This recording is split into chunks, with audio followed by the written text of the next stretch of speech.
Não, ele é feito de vários tipos de vegetação, né?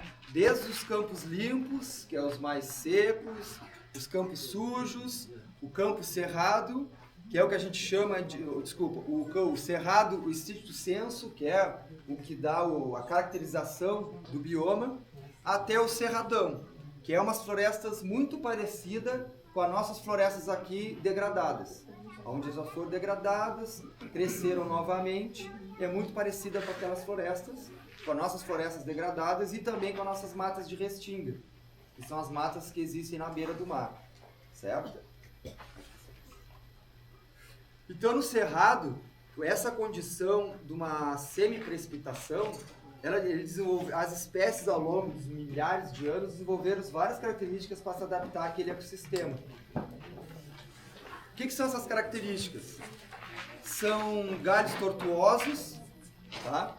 Esses galhos tortuosos, eles são influenciados por 3 condições: baixa precipitação, o fogo e principalmente, como ali foi um fundo de mar, principalmente pelo excesso de alumínio, onde já foi muito lavado o solo e sobra o alumínio no solo. E esse alumínio, quando está se desenvolvendo o tecido da célula, ele literalmente queima a ponta de desenvolvimento da planta, e a planta, em vez de crescer para frente, ela cresce para o lado. E assim ela vai ficando uma planta totalmente tortuosa, pelo excesso de alumínio. Então, no cerrado, aqui a gente tem umas árvorezinhas de 3, 4 metros. Essas árvores a gente pode ver essa condição aérea de 4 metros, mas ela pode ter sistema de raízes até 30 metros de profundidade. Então, o cerrado, ele é um ecossistema que se desenvolve muito subterrâneo, principalmente porque lá são solos muito profundos, de boa qualidade. Então, aquelas plantas que sofrem seca, fogo e excesso de alumínio na parte superior, elas têm um sistema de raízes muito bem desenvolvido. E quando tu faz um desmatamento no ecossistema desse, tu muda completamente a hidrodinâmica daquela região. Tu leva áreas a ficarem extremamente desérticas do ponto de vista ecológico. E aí, com o tempo, a gente vai acontecer no Cerrado, que está acontecendo no centro-oeste dos Estados Unidos, que é as áreas, se eles caminharem para a desertificação. Tá? Pode passar. O Pantanal, ele já é um ecossistema, um bioma, que ele, geologicamente, ele se desenvolveu antes do surgimento da Cordilheira dos Andes. Tá? Todo mundo aqui tem de ideia que a Cordilheira dos Andes é uma placa tectônica batendo na outra, uma placa tectônica entra embaixo da outra, e aí tem o soerguimento da outra placa tectônica, que é a Cordilheira dos Andes.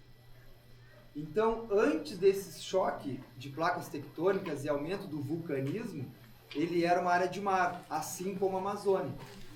Por isso que a Amazônia tem muitas áreas com solos arenosos de fundo de mar, porque ali era o mar.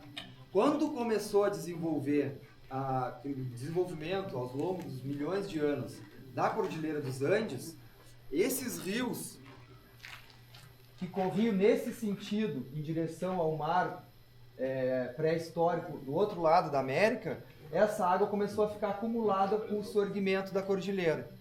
Então essa água agora não tem para onde escorrer naturalmente, ó. Não tem não. Ela diminuiu a vazão, a água escorre com menos intensidade e ela acumula. Simplesmente é isso que faz com que o Pampa aconteça. Tá? Pode passar. Então, eu não conheço o Pantanal, né?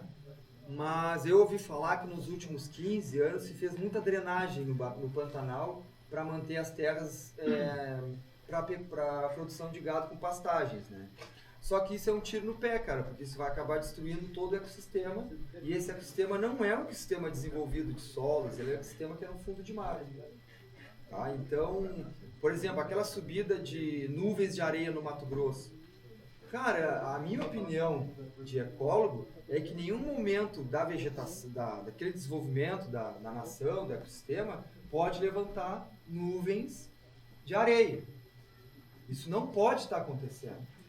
Vocês têm noção da gravidade disso? Se aconteceu isso daqui numa intensidade, por exemplo, de 10, lá no Saara, acontece de intensidade 50, é só questão de tempo desses 10 chegar em 50. É só um processo contínuo.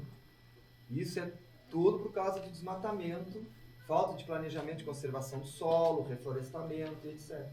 Então a área fica, vamos chamar de um deserto antrópico, né? Porque tu lavra todas as lavouras sem nenhuma estrutura de conservação do solo, quebra-vento, pequenas florestas, pequenas barragens, etc. E fica um desértico de terra nua. E aconteceu o que a gente aconteceu. Se eu não me lembro, acho que aconteceu 2 nuvens, uma delas chegou em São Paulo, de nuvem de areia que veio dessas áreas pantaneiras e pré-amazônicas e um pouco de cerrado, que estão todas desmatadas, e levantou uma nuvem de areia continental, sabe? E eu já estou estudando isso há 20 anos, que a gente não pode deixar isso acontecer. Isso não é brinquedo, entendeu? As pessoas estão brincando com isso. Tá? Pode passar. Então o outro é a Amazônia, tá? Aqui a gente tem a bacia do rio Amazonas, tá? Então, toda a precipitação que o mar levanta nas zonas tropicais, o planeta gira e a água fica, não vou dizer para trás, mas ela perde o delay da velocidade do planeta e simplesmente as nuvens andam para cá, porque o planeta está girando, certo? Essas nuvens, elas vão tendo chuvas, precipitações, a floresta evapora, põe umidade na atmosfera, até bater na Cordilheira dos Andes, que é literalmente um muro. É literalmente um muro.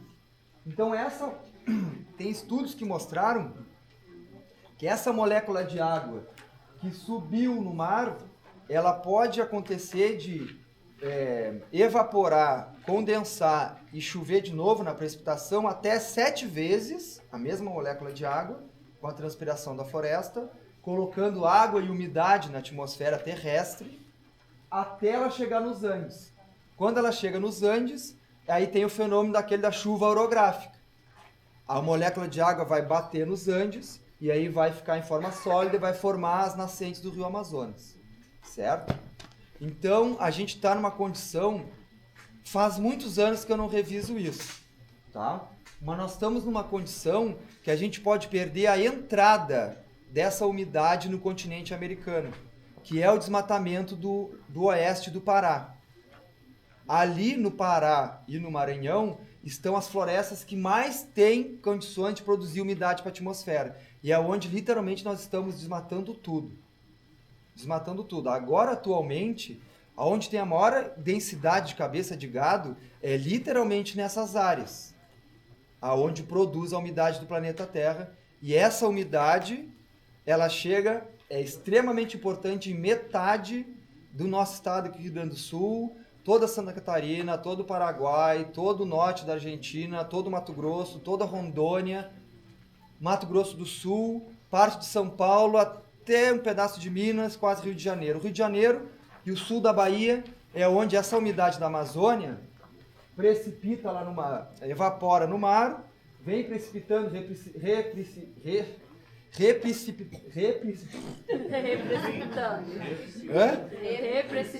reprecipitando e formando o rio voador. Alguém aqui não sabe o que é o rio voador da Amazônia? Levanta o braço, por favor. Que não sabe? Que não sabe. Igual a Austrália, tá?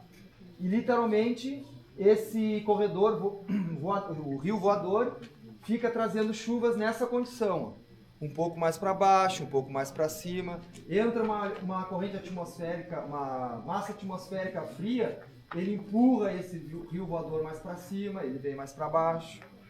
Então, por exemplo, todo o norte do estado, até a região de Santa Maria, Porto Alegre, muitas das chuvas vêm do rio voador, principalmente no interior do continente. Tá? Passo Fundo, Santo Ângelo, que é onde está toda a agricultura do Rio Grande do Sul.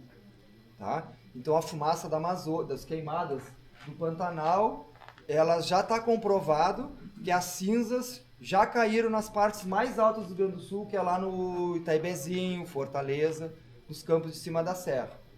Tá? A cinza de lá veio parar aqui e não é pouco, é nuvens. Nuvens que passam dias caindo cinza do céu, certo? Então toda essa umidade gira e vai sair aqui, irrigando toda essa parte do planeta Terra, do continente americano. Tá? Então, agora é para conscientizar vocês. Tá? Nessa porção aqui do Pará e de Rondônia, Rondônia está sendo todo desmatado. Pode ser que quebre o rio voador. Quebre ele. Ele não vai conseguir mais andar para frente. Ele não vai ter mais força de pressão de vapor d'água para empurrar essas nuvens para irrigar todo o Brasil. Tá? Então, por exemplo, aqui no Pará, depois vocês olham em imagem aérea, chama o desmatamento em forma de espinha de peixe. Tá? Eu vi, nesses 20 anos, essa porcaria dessa espinha de peixe começar a crescer. Ela era só uma estradinha e agora ela está literalmente uma espinha de peixe que faz assim, ó. Sai de Belém, vai para baixo e volta. É um U assim. E ela está muito acelerada. Ela é nítida, agora qualquer mapa que tu abre agora do Google Earth, tu vai olhar ali e tá aquele esse mega espinha de peixe.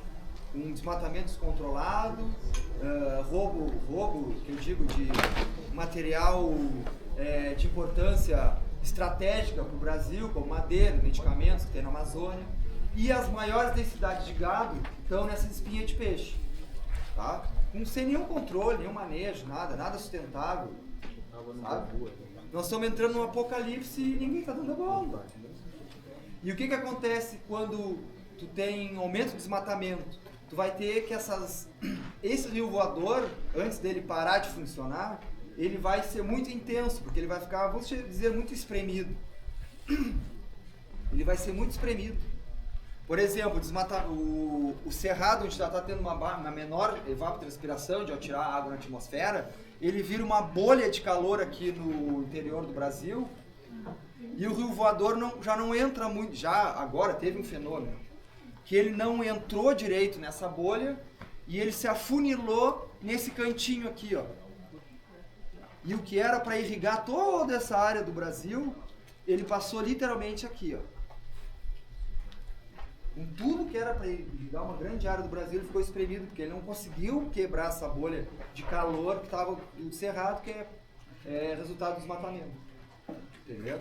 Desmatamento total. Eu sou lavoureiro, me criei em lavoura de arroz, só que as pessoas têm que ter planejamento. A gente tem que começar a pensar que nem os europeus pensaram há 400 anos atrás. Entendeu? Tu olha uma imagem aérea na Europa, tu não vê um pé de terra que não esteja vegetação. A vegetação está todo o solo tem uma vegetação protegendo. Tem florestas, as nascentes estão protegidas, as matas ciliares estão calculadas, a sua dinâmica de vazão, com a sua largura e etc. Entenderam?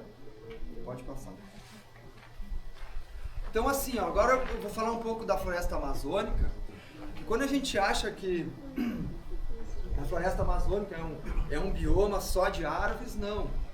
Ele é uma floresta extremamente biodiversa, que existe aqui no Brasil, existe no Congo e existe lá na Tailândia, Vietnã.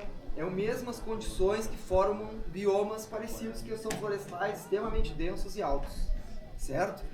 Então, uma floresta amazônica preservada, sem impacto ambiental, ela vai ter várias camadas de vida que são, às vezes, completamente diferentes. Por exemplo, os animais que vivem nessas grandes árvores, que nós chamamos das árvores emergentes, são árvores que saem da floresta. Todo ecossistema florestal tem as suas árvores emergentes.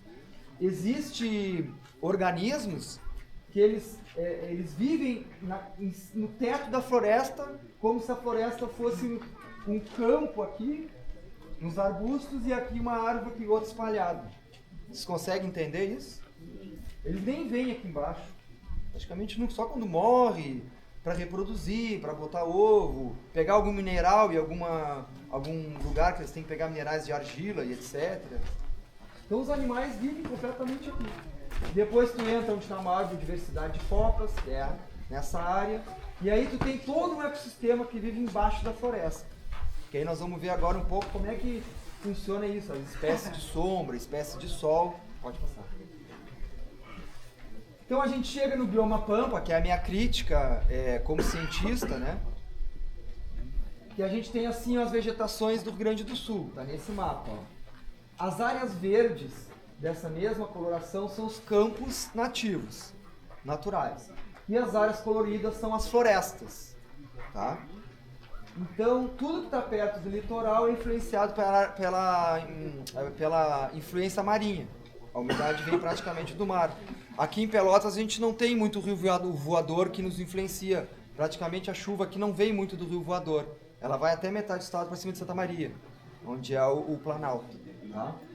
Então esses campos, esse campo que tem aqui, ele é literalmente um pedaço de um outro bioma que tem em toda a Argentina, assim, que é uma mancha na América. Que é essa função, que a precipitação não chega bem do mar e desenvolver um ecossistema mais pobre em espécies. Tipo um cerrado nosso, só que mais frio. E aqui, ó, a gente tem toda a influência marinha. E aí, os entendidos de Brasília, que nunca botaram os pés aqui, nunca mandaram e-mail para os cientistas daqui, inventaram um monte de projeto que não leva a nada do desenvolvimento científico daqui, só para trocar licenciamento ambiental, passaram uma régua no meio do Rio Grande do Sul, porque aqui estão os arrozeiros. E tiraram toda essa área aqui da Mata Atlântica. Que a referência mais antiga que eu encontrei, que chama aqui de Mata Atlântica, é de 1893. Encontrei faz uns 6, 7 meses. Eu encontrei não, consegui ler ela, né? É a mais antiga, que é da época que a coroa portuguesa pegava uns entendidos de botânica, de zoologia, de solos e mandava estudar nos cantos do país. Desde 1890, todo mundo falou que aqui era mata. Ah não, em 2004 mudou tudo. Mudaram tudo e transformaram metade do estado num pampa. Tá? Pode passar. Tiago. Eu. Mas isso é para fins de legislação, né? Porque ainda todo o trabalho que é publicado ali pela FUVE ou FEPEL vai falar sobre a Mata Atlântica. Não, aí que tá. A partir de 2004 não teve nem mais dinheiro para isso. A URGS começou a falar que era tudo pampa. Eles vieram estudar uns campos aqui em Canguçu, eles foram lá estudar um campo de gado, cara, que tinha regenerado de um ano para outro. E começaram a dizer que isso era pampa. Isso foi em 2008, 2009, porque Brasília deu dinheiro para esses projetos, entendeu? E aí todo mundo começou a falar que era pampa. E os professores da minha era, que é o que eu me inspirei na época, na geração de 90, anos 2000, todos eles é Mata Atlântica, entendeu? Eles vinham para cá para estudar as florestas mais preservadas possíveis, para comprovar como é que era a vegetação aqui. Foi o que eu fiz no mestrado, sabe? Que é a poucos quilômetros daqui. E eu mesmo me surpreendi nos resultados finais. Não tem nenhuma espécie de pampa praticamente. Nenhuma em meio hectare, nenhuma. O resto é tudo espécie da Mata Atlântica ou espécies generalistas em todos aqueles biomas que a gente viu da metade do Brasil para baixo. Tem espécies que vivem em vários locais, né? Entendeu? E isso na lei não existe. A lei da Mata Atlântica, ela trata todo o litoral como Mata Atlântica, entendeu? E aí tá essa ambiguidade, e é uma dificuldade científica que a gente está tendo, entendeu? E aí chega recursos para projetos que são focados no pampa, mas aí nas universidades as pessoas acabam tendo que usar para outro recurso, né? Porque não é o objetivo da maioria dos grupos. Porque é só o recurso que tem disponível, os laboratórios não podem parar, os projetos que eles já têm não podem parar, e aí eles foram se adaptando nesses editais lá de 2004, 2006. Entendeu? E aí começou a se tratar tudo com o pampa. Essa referência de 1890... Aqui, nós estamos aqui, ó, nesse fundo aqui, ó, que já é um erro. Esses estudos aqui foram mal feitos na década de 80. O fio, não cuidado com o fio, por favor. Tá bom. Tá. Então aqui, ó, esse estudo da década de 80, mal feito, eles mal vieram aqui coletar as plantas, tem um monte de, não erros, mas ausência de mais coletas. Nós estamos mais ou menos nesse fundo aqui, ó. As referências de 1890, ela diz que era floresta até aqui, ó. Até aqui assim, que é erval. Ele dizia que erval era completamente florestado. Uma floresta mais rala, menos densa, mas florestal. Não tinha nenhum pedaço de campo em erval. Eu não consegui ainda referências que digam que Jaguarão, que está aqui, ó, era todo florestado, mas eu tenho certeza que era, como cientista florestal.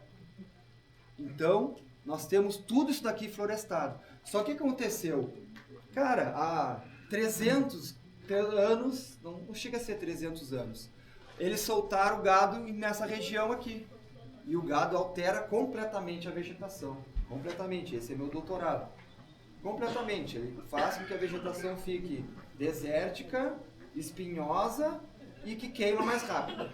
A presença do gado numa grande área, ao longo das gerações, naquele ambiente. Entendeu?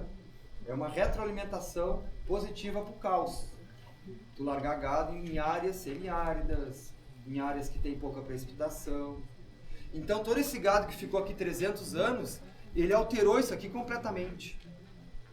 E essas espécies que eram mais comestíveis pelo gado, elas estão extintas nessa região. Essa é a teoria. Aí tem que fazer pesquisa para ir lá procurar nos locais mais preservados se as plantas estão lá.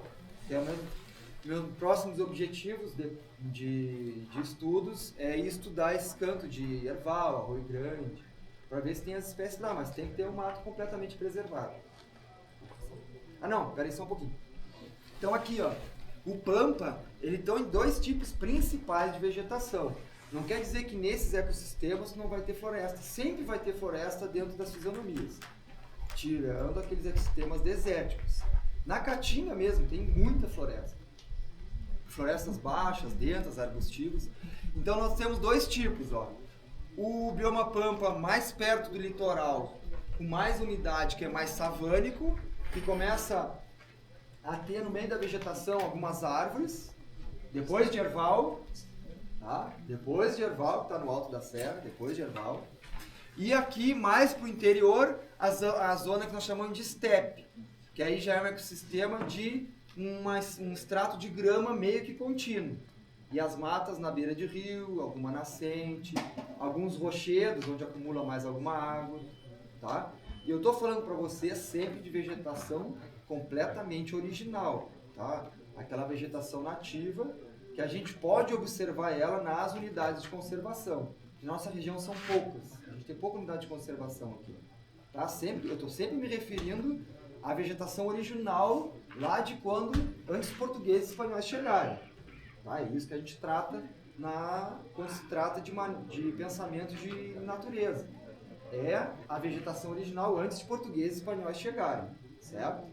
Os índios, a gente não pode botar nesse contexto, mas eles alteraram muito essa vegetação também, que é um dos objetivos da palestra, a gente pensar ser um índio nos nossos acampamentos para manejar a vegetação, que eu vou dar uma ideia para vocês lá no final da palestra, tá? Pode passar, Diogo. Cara, quem é que tem um chimarrão aí, me dá? Quero chimarrão. Quero chimarrão, cara. Agora não te aprendo. Tá. Então aqui, ó, a gente vem na nossa Mata Atlântica, ó. Ó, esse é o mapa do Wikipedia de 2014. Tá? É os mapas ilustrativos do Wikipedia. Eu acho que o Wikipedia é um bom site para a gente estimular ele, porque ele é um software livre, né? Todo mundo participa e tem informações básicas muito importantes. Por exemplo, para algum assunto que a gente não tem nenhum conhecimento, a gente ali dá uma lida e dali desenrolar mais profundamente. Tá? O Wikipedia aceita doação e tal. Então esse é o mapa da Wikipedia. Então essa aqui é a Mata Atlântica, ó, do Wikipedia, tirando o nosso mapa aqui, tá? Então aqui a gente tem a Mata Atlântica litorânea stricto sensu, que é aquela mata que a gente tem de Torres, todo o litoral de Santa Catarina, Paraná, Rio de Janeiro, até chegar lá em Pernambuco, Rio Grande do Norte, chegando no encostado do Maranhão. Obrigado. Depois, a gente vai ter vários tipos de ecossistemas. Essa parte interiorana aqui, ó, é uma floresta muito densa, muito árvores, com árvores muito altas, que é a floresta do Alto Uruguai. Pega o rio Uruguai, era uma floresta gigantesca. É uma floresta extremamente biodiversa, interiorana, que ela também está muito desmatada. Assim. E aí tem esses inclusões aqui, ó, que são Mata Atlântica. Nessa divisória a gente tem os campos de altitude, onde eles não são florestas, porque eles são muito altos e as espécies de árvores não conseguem crescer nessas temperaturas, mas está dentro do bioma. E esse tipo de ecossistemas chamam de ecossistemas anexos do bioma. Tá? E a Mata Atlântica é o ecossistema mais desmatado do Brasil, precisava de mais incentivo, mais conscientização, mais reflorestamento, mais unidade de conservação e etc. Pode passar. Ó, esse já é o mapa. Ah, esse eu não sabia de cor, mano. É do IBGE 2012, tá? Aquele do Wikipedia, tá? Que é o software livre público que as pessoas comuns da sociedade mais consultam. E esse mapa é o do IBGE, Instituto Brasileiro de Geografia e Estatística, que é o órgão que deveria estar fazendo isso, contratar o Thiaguinho para o Thiaguinho fazer isso aqui. Mas isso não está acontecendo no Brasil. Está sendo uma, desculpa a palavra, cara, mas nós estamos numa idiocracia. Nós estamos perdendo por uma ignorância científica as coisas, sabe? Estamos se perdendo, o Brasil está se perdendo as ideias, cara. Então esse é um mapa do IBGE que eu acho que é muito próximo desses mapas modernos, pós-2004, que representa a Mata Atlântica. Então ela está aqui, ó. Todo o litoral é Mata Atlântica e aquela mancha que vai até onde Pelotas, onde nós estamos. Mas os levantamentos básicos do IBGE, que é o Radar Brasil, ele mal veio coletar aqui as espécies. Ele mal veio aqui coletar. Veio, ele fez uma expediçãozinha, fizeram as listas das plantas que calibram esse tipo de mapa. Andaram bastante no Alto Uruguai, aqui eles andaram bastante. E pra cá mal vieram. A lista é meio ridícula, assim, faltam umas espécies bem básicas, sabe? Parece até que alguém veio aqui, deu uma volta e mandou a lista pra eles e tal. Mas isso são umas coisas, uns dados mais antiquados, tá? 2012, já tem anos, pode passar. Tá, e como é que funciona a Mata Atlântica como um conjunto de ecossistemas? Ela funciona, a sua dinâmica macroecológica, pelas chuvas orográficas, que é as chuvas que vêm do mar, encontram relevo, montanhas e a água precipita, certo? Então nós vamos estar perto do mar Restinga e Manguezal. A gente tem espécies que existem lá, que existem aqui, mas a gente não tem as arbóreas de Manguezal aqui porque é muito frio. Mas a dinâmica de algumas espécies tem aqui que tem até o Rio de Janeiro. Depois a gente vai ter as restingas, que é aquelas matinhas que tem na beira do mar, né? Que eram extremamente biodiversas, principalmente no Rio de Janeiro. Aí começa as florestas de planície, que aqui nesse mapa ele chama de... as matas de restinga, que ele chama nesse mapa de floresta de planície. Que vai mais ou menos até os 50 metros de altura. Tá? Isso já é uma classificação bem conceituada. Depois a gente tem as florestas de encosta, que é o que nós chamamos de Mata Atlântica stricto sensu. Tá? Que é a floresta que a umidade do mar vem, que bate aqui e precipita. Bate, levanta e precipita. E se tem tudo isso aqui reflorestado, ou planejado, com matas, a gente estimula essa precipitação a ficar ali. A gente estimula. Se é um campo, ela reboleia e se volta e se desfaz e não precipita mais. Floresta chama chuva. É por isso que eu estudo floresta. Eu trabalhava nas lavouras de arroz com meu pai, trabalhei 5 anos. E aí eu ficava, o arroz, ele tem que ter água em toda a terra. Toda a lavoura de arroz tem que ter água, aí tu faz nivelamento, etc. E eu passava o dia todo lá no aparelho, fazendo nivelamento da lavoura, e pensando o seguinte, cara, onde é que vem toda essa água? Meu Deus, onde é que vem toda essa água para botar água? Quilômetros, não vê o final. Sabe o que é uma lavoura de arroz? Não sei. Quem não conhece essa paisagem, que é extremamente plana, que tu anda 40 quilômetros no plano, o teu carro mal vai fazer assim um carocinho, ele plano, plano, plano. E aqui essa área da planície fica, muita dela, irrigada pela lavoura de arroz. E eu ficava pensando na lavoura, cara, de onde é que vem essa água, cara? Meu Deus, eu tenho que entender disso, eu tenho que conseguir produzir isso para manter essa lavoura vivendo. O que é isso? Eu já estou falando depois de ter estudado, né? Entrei na faculdade, no primeiro ano descobri o que era as florestas. E eu já gostava de mato, eu, cara, vou estudar floresta para continuar acampando. Eu vou estudar floresta e ecossistema florestal mais preservado para me continuar acampando. Né? Que com 8 meses eu estava na barriga da minha mãe acampando no campo municipal de São Lourenço. Uma família bem acampista, assim, na década de 70, 80. Me criei em campos no verão, mas a alegria era passar uns dias lá, um mês, 2 semanas. E eu quero ir pro mato acampar e vamos estudar as florestas para fazer reflorestamento, para chamar chuva e não entrar no apocalipse global. Entenderam? A China está fazendo isso de máquina em cima dos desertos. Eles inventaram umas máquinas lá que enterram planta no deserto de quilômetros. Aqui. Não sei se vocês já viram um xadrez de reflorestamento. Já viram isso? Um deserto com um xadrez de reflorestamento infinito. Uma máquina que vai com uma roda empurrando aquelas plantas ali que eu não estudei ainda como é que faz aquela técnica. Eu agora, cara, até o meio do ano eu vou ter que revisar essa técnica de recuperação da floresta, de reflorestamento. Né? Então o que acontece? Essa umidade sobe e faz uma floresta nebulosa, que é uma florestinha pequena, acostumada ao frio, muito parecida com a floresta da Argentina, da Patagônia, em estrutura. E essa precipitação, quando chega aqui, ó, acima dos 1.000 metros, 1.500? Ali, peraí, 1.500? Que a gente não tem essa altitude aqui no Rio Grande do Sul. Esse máximo de altura aqui no Rio Grande do Sul é até 1.100, 1.200 metros, algum cocuruto, tá? Então, a partir de 600, 800 metros, começa a floresta com araucária.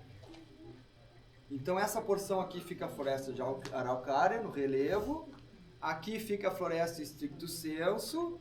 E aqui as matas de restingas, ou floresta de planície, matas de restingas desenvolvidas. Até chegar no nível do mar. Então aqui esse relevo determina os tipos de vegetação. Aqui é a restinga e a floresta mais desenvolvida, onde tem as madeiras de canela mais desenvolvidas, cedros. E atrás dessa chuva orográfica, onde a água não passa com muita intensidade, ou em alguns períodos do ano ela não atravessa, formando, por exemplo, em Minas Gerais, aquelas secas de 3, 4 meses, é a floresta semidecida. Decida porque ela perde, grande parte das espécies perdem as folhas na estação da seca. Então ela fica verdinha, mas com várias árvores sem as folhas. Né? Aqui eles chamam nossa floresta IBGE de floresta estacional, pela estação, semidecídua também. Mas isso é outro erro que até agora não se comprovou. Tá? Mas é essa a dinâmica da Mata Atlântica. Tá? Pode passar de um processo macroecológico. Aí nós entramos de novo naquele mapa do Rio Grande do Sul. Aqui é mais ou menos onde nós estamos, é um pouquinho mais abaixo, não ficou bem no pontinho. Tá vendo que tem uma listinha amarela aqui? Só pra avisar que tu não tá de microfone, tá? Hã? Só pra avisar que tu não tá de microfone. Tá. Tô falando baixo ou muito alto? Não, o chimarrão.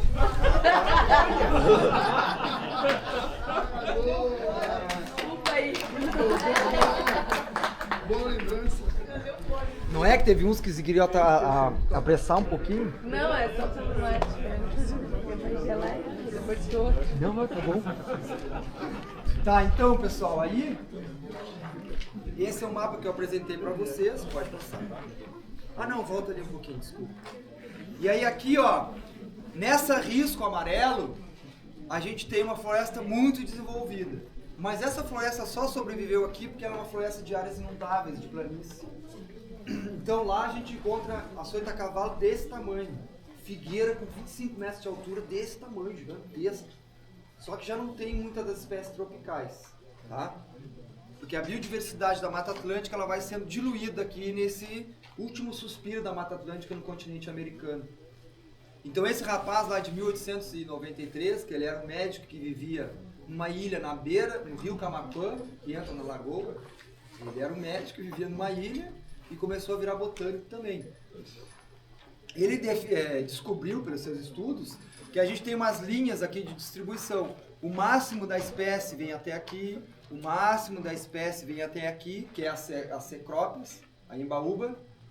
A Embaúba tem a sua distribuição natural até esse rio aqui, ó, esse outro amarelinho, até aqui. Então, se vocês forem para Porto Alegre, vão observando do lado da BR. Daqui a pouco aparece uma Embaúba. Tá chegando em Camaquã, no Camaquã. E daqui para cá ela não tem. Mas muitas das espécies que vivem até o Rio de Janeiro, vivem até aqui assim, que a gente já comprovou isso. Até essa região aqui. E por teoria, até aqui, e para mim, aqui também tem essa floresta tropical atlântica. Ô Thiago, Eu. ela começaria ali para Porto Alegre? O quê? A Embaúba. Não, a Embaúba é todo o Brasil tropical. Todo o Brasil tropical. Ela se desenvolve no Cerrado, na Mata Atlântica. Não. Eu digo assim, comparando o Rio Grande do Sul, é de Porto Alegre pra cima. A Mata Atlântica? Não, a Embaúba. Não, a Embaúba é da bacia do Rio Camaquã pra cima. Tá. Então tu tá indo na BR dirigindo, vai cuidando. E ela é uma planta clara, ela é completamente diferente das outras na volta. Sim. Assim. Isso, ela se destaca, né? Muito. Passando na BR, eu vejo ela se destaca nas outras. E ela quando pipoca uma, pipoca 3, 4, daqui a pouco umas grandes. Mas aqui ela não tem, assim. Ela não aguenta o frio. Assim. Como? A planta do bicho preguiça. É, isso aí. Eles gostam, né? É, isso aí. Pode passar. Esse é o mapa de relevo do Rio Grande do Sul que eu quis trazer para vocês para explicar como é que é a vegetação do Rio Grande do Sul conforme relevo. O vermelho aqui é o mais alto, tá? Então o Rio Voador, ele vem aqui assim, ó.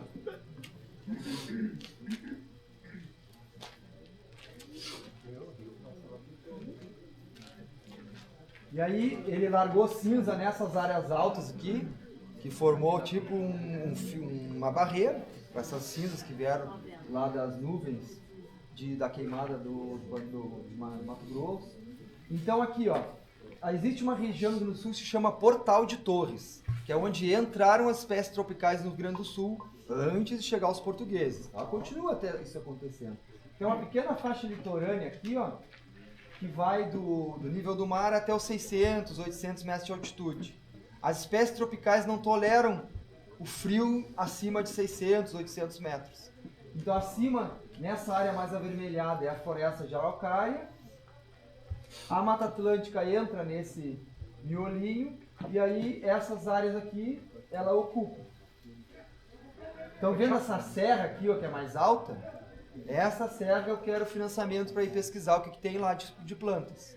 Fala. Não, falando de Torres ali, eu sou de lá, nasci lá. Essa parte que tu falou, Portal de Torres, que tu fala mais alto, é aquela parte do Canyon ali? Não, ao contrário. O Portal de Torres é a parte baixa. É a parte baixa, onde as plantas tropicais são adaptadas. Abaixo dos Canyon ali? Os canyons, dependendo da altura, é Mata Atlântica também. Sim. Na verdade, assim, ó, a face que tá pro mar é a Mata Atlântica. Até 600, 800 metros de altitude. Acima disso já começa a virar um ecossistema mais próximo dos campos e da mata de araucária. Entendeu? Sim. Entendeu? O Portal de Torres, volta na imagem anterior e duas para trás. Aí, ó. O Portal de Torres é essa área do mar que a chuva vem, ó.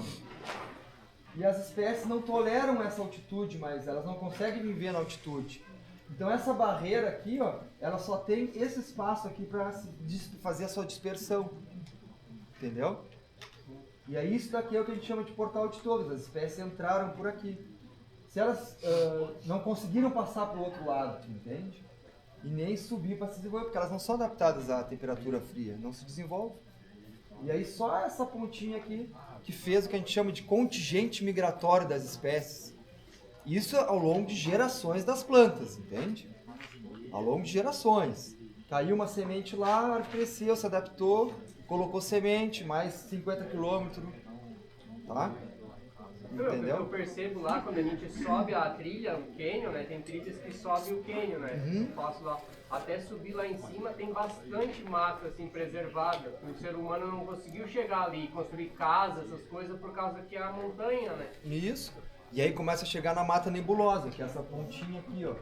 Que aí ela é toda retorcida, densa, sempre úmida. Mas isso aqui é tudo Mata Atlântica. Um exemplo clássico é onde tem os bananal, sabe onde tem os bananal? Sim, os bananal. Aqueles bananal estão numa condição, a banana é adaptada a essa condição do Portal de Torres, entendeu? E aí lá os estudos agronômicos definiram que ali se plantava banana, se incentivou e se desmatou, plantou banana, tá? Então é nessa região aqui a banana, que é a Mata Atlântica. Vai ficar por aqui, ó. Mais aqui, né? Não sei se chega a 500 metros banana, eu acho que não, né? Não. Mas é o Portal de Torres, simplesmente uma condição de relevo que as plantas conseguiram se dispersar no bioma. Entendeu? Ficou alguma dúvida? Não, é isso aí. Aqui é para trazer para vocês as condições de como é os biomas. Eu ia pedir para vocês tirarem uma foto aqui, mas não precisa ficar boa, que aí depois vocês analisam com cuidado. Mas, por exemplo, eu quero salientar nessa figura é que 17, 23, 12. Que essa é a condição da Mata Atlântica, de temperatura média de 21 graus.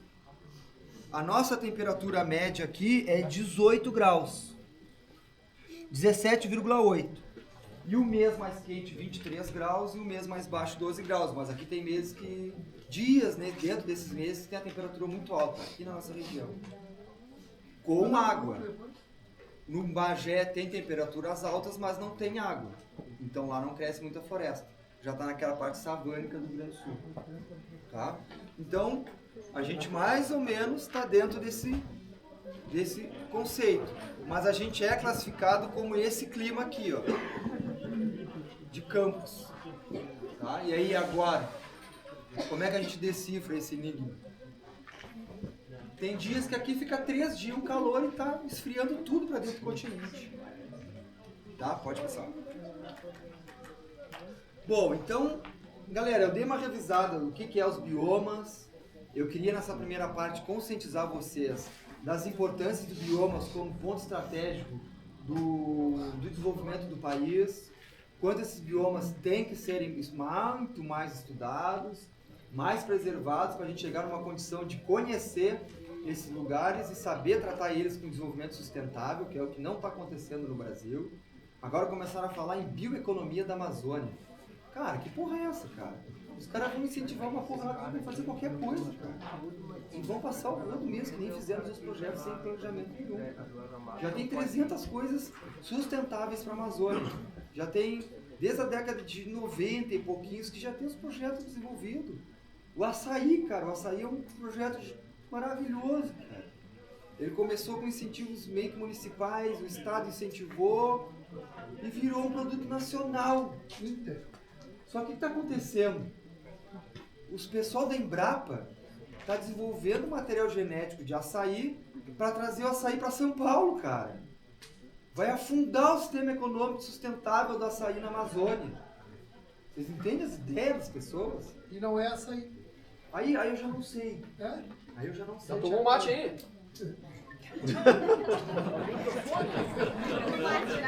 Alô, alô, testando. Eu vou acelerar agora. Tá, então vamos dar uma acelerada e ver alguns conceitos de preservação. Tá, a gente tem que entender o que é conservação e preservação. Conservação é conservar os recursos para usos futuros sustentáveis. E preservação é preservar o mais próximo possível da natureza. Certo? Pode passar.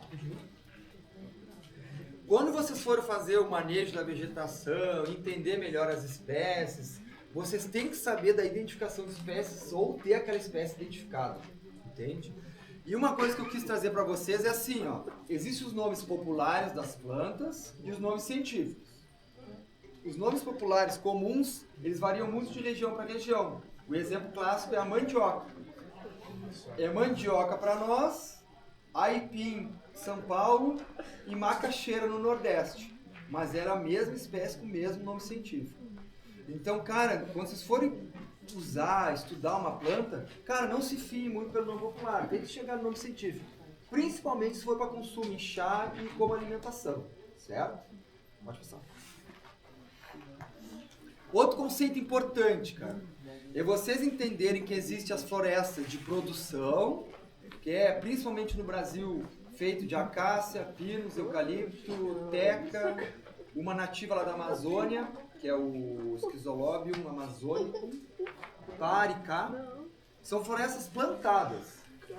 Igual plantar um arroz e uma lavoura de soja, só que tu planta florestas. É uma floresta plantada. Tá? Seringueiro tem, né? Seringueira, não, mas a seringueira ela tem um pouco de floresta nativa no meio. Ela é mais uma agrofloresta do que uma floresta de produção clássica, assim, que nem lavoura. Então a floresta nativa é onde está a verdadeira natureza, o verdadeiro ecossistema, e é ali que está a biodiversidade que a gente tem que conservar para manter nossas atividades funcionando. Espécies nativas e espécies exóticas. As espécies exóticas, algumas delas viram espécies invasoras, que são espécies que vão causar problemas no ecossistemas igual a barata, o rato, algumas espécies de mosquito. Então, por exemplo, árvores podem ser invasoras. O pinus é uma mega de uma planta invasora. É uma das principais causas da diversidade do planeta, são as espécies invasoras. Então, as espécies invasoras, elas vão silenciosamente destruindo o ecossistema. Elas conseguem crescer mais, se desenvolver mais rápido, botar muito mais descendentes e vai literalmente degradando a floresta nativa. Pode ir. Aqui para nós a gente tem os pinos e o cafezinho como principais espécies invasoras. Pode passar. Aqui eu trouxe para vocês os ecossistemas que a gente acha, que legal essa vegetação, né? Que bonitinho esse verde. Não, cara, isso aqui são ecossistemas completamente exóticos, invasores que destruíram a floresta natural. E elas cresceram sem controle. Aqui é mais altas os pinos e aqui os cafezinhos. Se tu chegar aqui e tirar o pinus e o cafezinho, vai sobrar uma árvorezinha aqui, uma sujeirinha aqui, quem sabe um aerozinho aqui. Elas simplesmente ocupam espaço das outras e levam à degradação. Pode passar. Bom, aqui é uma coisa que eu acho que todo mundo tinha que entender, cara.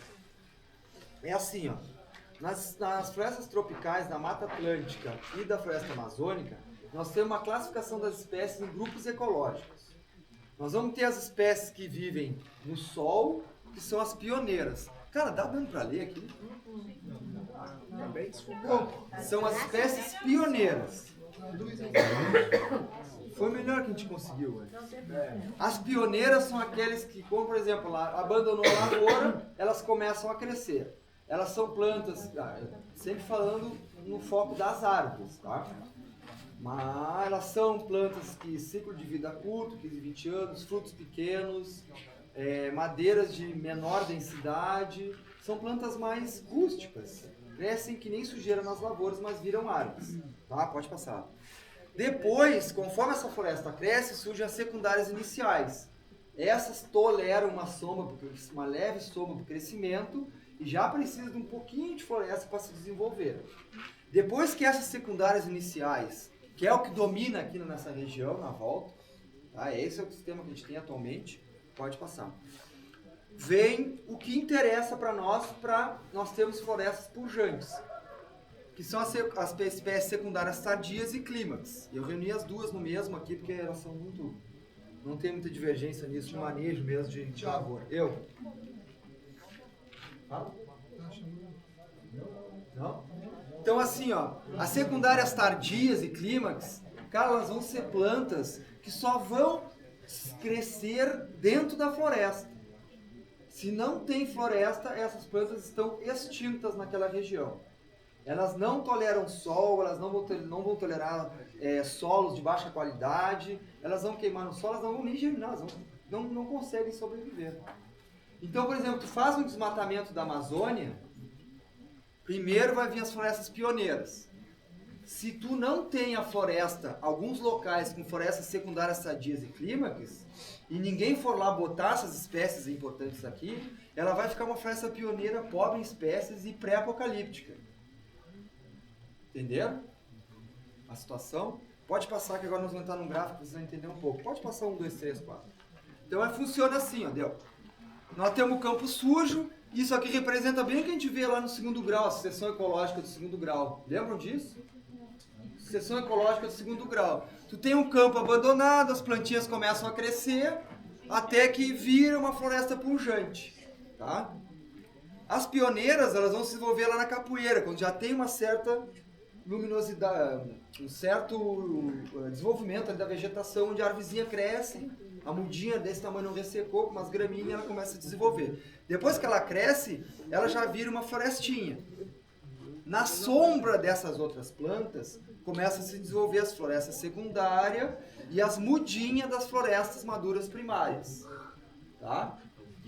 As espécies que vivem nessa floresta, elas nunca vivem aqui. E as espécies daqui nunca vivem aqui.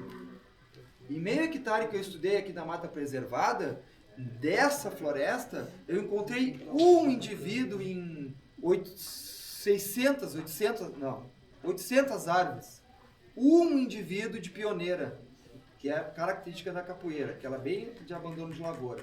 um indivíduo, cara, de 800 árvores, não me lembro direito o número, mas é que seja 100, mas é bem mais.